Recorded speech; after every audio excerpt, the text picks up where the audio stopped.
kita itu bangun istana di Nusantara di saat pupuk kita belum menyiapkan untuk rakyat. Betul nggak? Kita malah bangun yang bukan kebutuhan mendasar, sementara yang mendasar tidak dibereskan. Betul kan? Nah,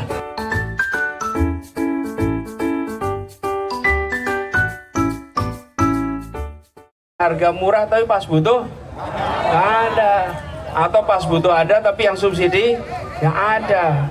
Itu kita bikin siapkan sama-sama ya.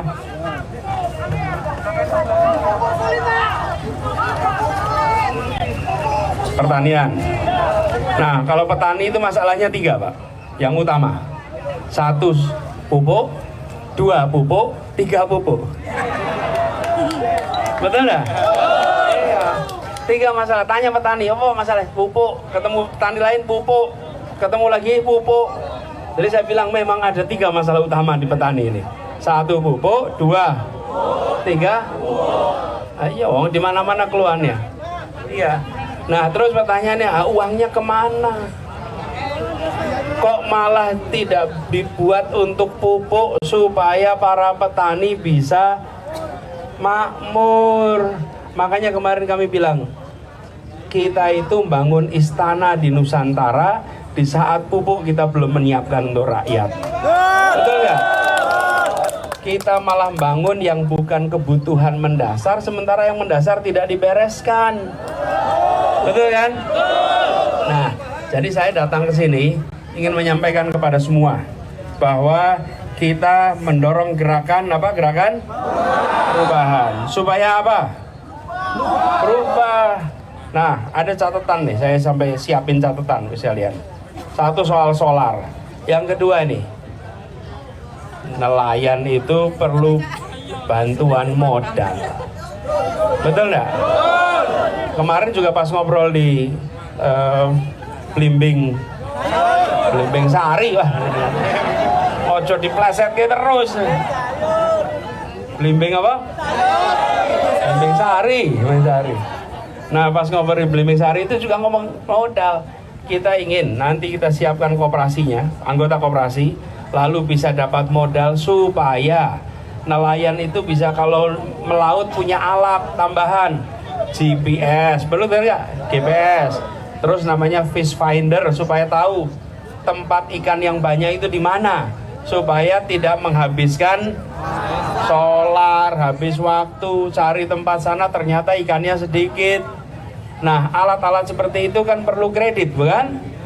Nah, itulah kenapa kita ingin bantu itu. Yang tidak kalah penting, ini sekarang ini nelayan petani kondisinya masih sulit.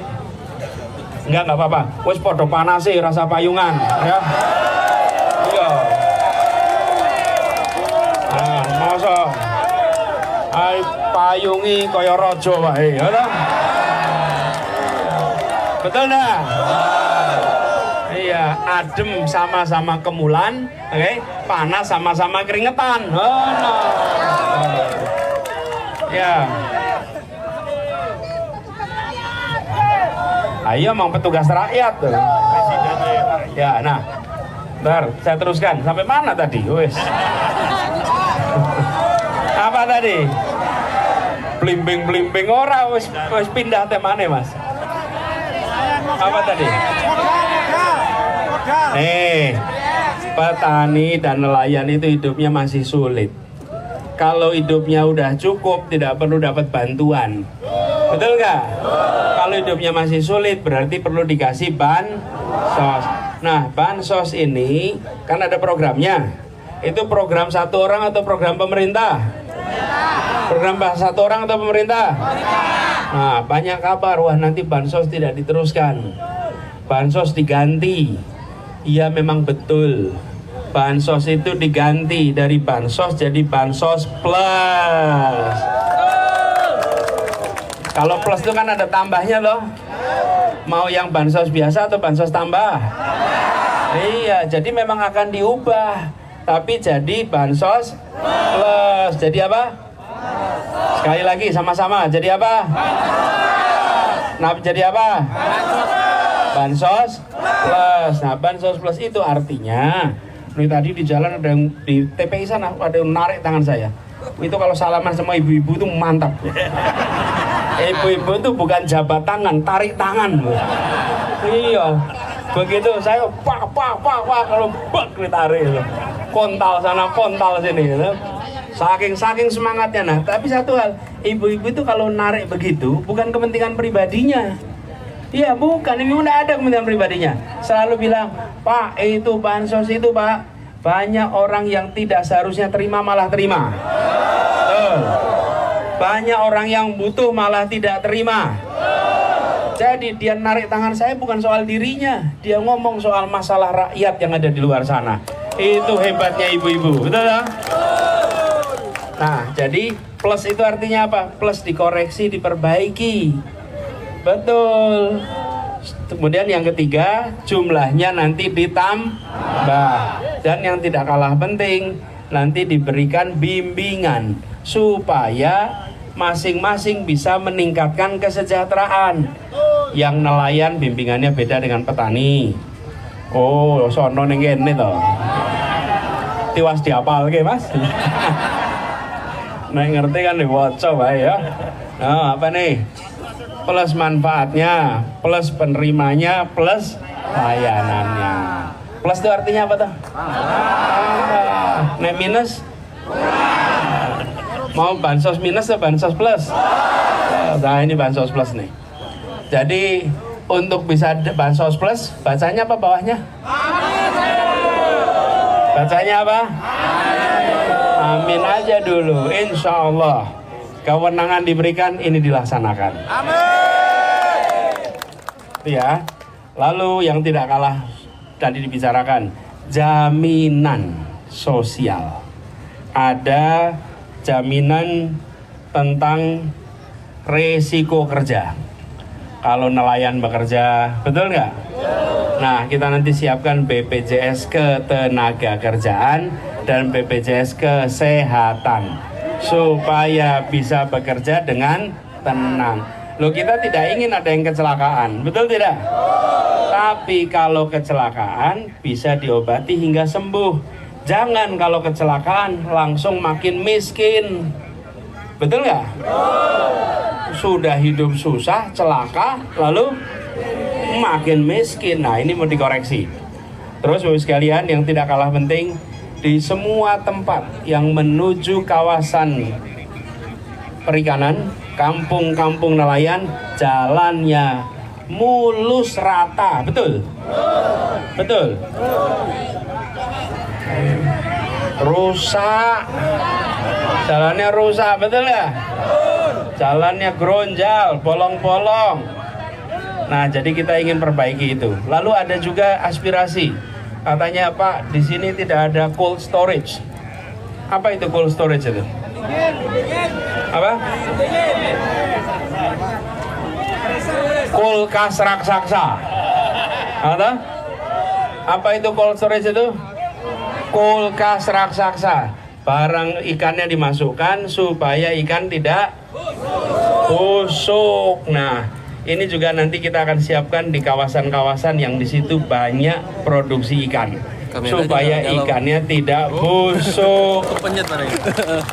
Banyak nggak nelayan yang bagi ikan gratis? Betul tidak? Ketika harga turun, ikannya dibuang, dibagi lagi, tak boleh terjadi. Harus disiapkan kulkas raksasa. Terus yang terakhir, tadi saya dengar di sana, ikan yang biasanya 150.000 sekarang 70. Ikan biasa 80 sekarang 30.000. Betul ya? Harganya lagi turun. Ini insya Allah hal yang mau kita perbaiki juga, supaya tata niaga lebih sehat. Semua nelayan juga cerita, Pak, ini ngurus izin repot. Betul ya? Ada yang ngurus ke kabupaten, ada ngurusnya ke provinsi, ada yang ngurusnya ke pusat. Nanti kita buat pengurusan izin itu jadi satu, sederhana, dan dikerjakan di sentra-sentra perikanan. Jadi nelayan tidak perlu repot. Lalu Chairman Surabaya Logistik apa ini, Pak? Depan jenengan masalahnya di mana? Kenapa? Masalahnya di mana ya? Kok tidak jalan? Masalahnya adalah harga itu selalu naik terus. Sementara kalau kita kirim ke luar negeri itu lebih murah daripada kita kirim ke domestik.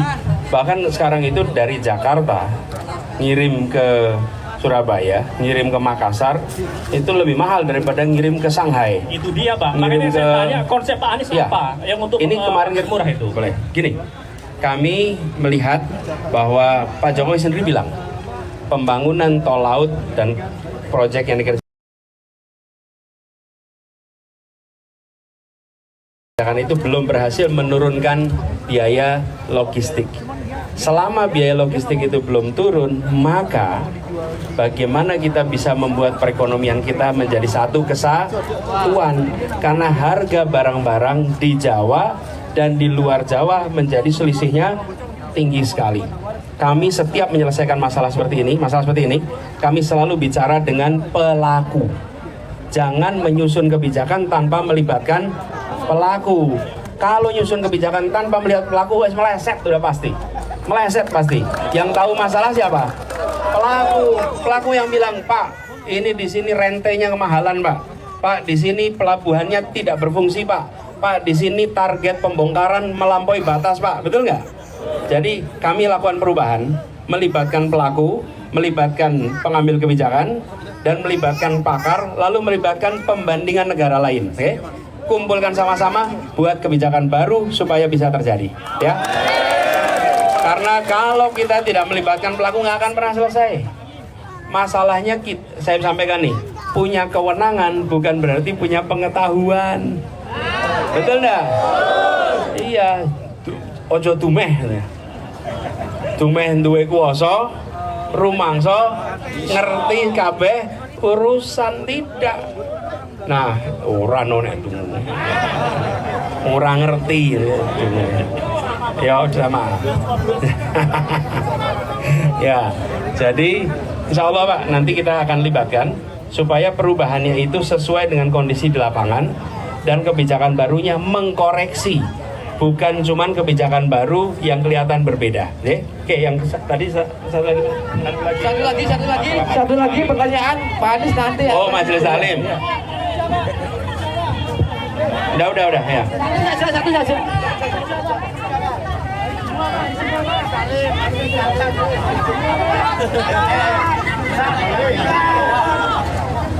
Assalamualaikum warahmatullahi wabarakatuh.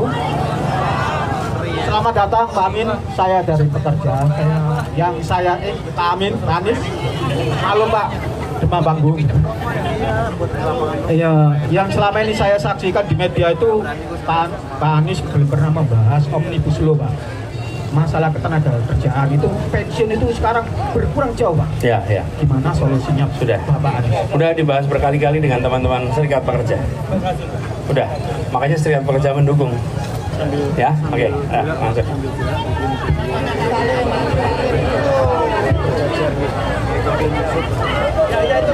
Sebelumnya saya ucapkan ahlan wa sahlan untuk Bapak Anies. Saya perwakilan dari Majelis Taklim. Tadi sudah disampaikan mengenai pertanian, perdagangan maupun para nelayan. Tetapi untuk Majelis Taklim belum tersinggung ya hari ini. Untuk Majelis Taklim ini Pak, kami itu punya banyak program kajian-kajian. Akan tetapi kami belum ada sama sekali sampai hari ini belum ada pembinaan baik untuk segi materi ataupun materi. Untuk kajian-kajian tersebut kan membutuhkan perluasan tentunya. Dan kami ini untuk membangun ibu-ibu yang berkualitas serta berproduktif UMKM itu belum pernah ada solusinya. Mohon untuk dijelaskan dan untuk ada solusi. Yang Ibu harapkan apa tuh dari Majelis Taklim? Harapannya bisa untuk dakwah ini ada istilahnya ada pengembangan, ada bantuan. Ya, boleh. Nanti kita masukkan ya, Bu, masukkan itu. Kalau sebagai contoh ya, kalau di Jakarta banyak majelis-majelis taklim itu yang menggunakan rumah untuk kegiatannya, ya kan? Rumahnya dipakai untuk majelis taklim, garasinya ditambahin atap depannya untuk majelis taklim. Nah, kami buat kebijakan semua rumah-rumah yang dipakai untuk majelis taklim itu PBB-nya dinolkan, sehingga mereka tidak harus bayar. Kenapa? Karena mereka membantu pemerintah dalam menjaga iman, Islam, akhlak. Betul nggak? Majelis taklim. apalagi yang dijaga itu kaum ibu. Kalau kaum ibu itu kan tiangnya keluarga. Jadi kalau majelis taklim itu memberikan penguatan pada ibu-ibu yang merasakan manfaatnya seluruh masa, insya Allah nanti kita perhatikan ya. Oke, Bapak Ibu sekalian, ini hari Jumat ini. Karena Jumat ada Jumatan, kami harus bergerak lagi. Bapak Ibu sekalian, kepengennya kita ngobrol masalahnya 1001. Atau kita ini kalau ditanya masalah, stoknya cukup. Nggak kekurangan stok masalah, betul kan? Tapi satu hal yang pasti, ketika kita bikin perubahan, kita kerjakan sama-sama ya. Ayo sekarang angkat tangannya. Angkat tangannya, sekarang buka HP-nya. Buka HP-nya. Buka HP-nya, di video sama-sama. Yuk, nyalakan videonya. Dibuka HP-nya, Yuk. diviralkan. Yuk, buka HP-nya. Nyalakan sama-sama. Hari ini kita berada di mana nih persisnya? Brondong. Bronjong. Brontong ini terminal Brontong ya. Ya, Lamongan. Lamongan. Yuk kita rekam sama-sama. Kita kumpul di sini untuk apa? Sekali lagi untuk apa? Perubahan nomornya berapa? Kita berkumpul di sini untuk apa? Nomornya berapa? Ikuti kata-kata saya. Saya datang. Sebagai bukti. Saya bukan hanya penonton. Saya pejuang. Untuk perubahan. Saya pejuang. Untuk Indonesia. Yang adil. Yang makmur. Untuk semua. Rekaman ini jadi bukti yang akan saya berikan pada keluarga, tetangga, dan anak-anak, serta anak-anak dari anak-anak saya, bahwa saya pejuang di Lamongan. Insya Allah perubahan terjadi di Indonesia. Insya Allah adil makmur untuk semua. Sampaikan salam untuk seluruh keluarga. Terima kasih. Assalamualaikum warahmatullahi wabarakatuh. Sebenarnya Pak Anies ada plakat dari tim untuk panjenengan. Monggo. Ada plakat dari Pak Amin. Benar. Ya. Ayo, yang Semoga Pak kasih Sampai ada teman, monggo. ibu-ibu, tatanya lagi. Halo teman-teman, jangan lupa terus saksikan konten-konten di Eno Glowing, like and subscribe.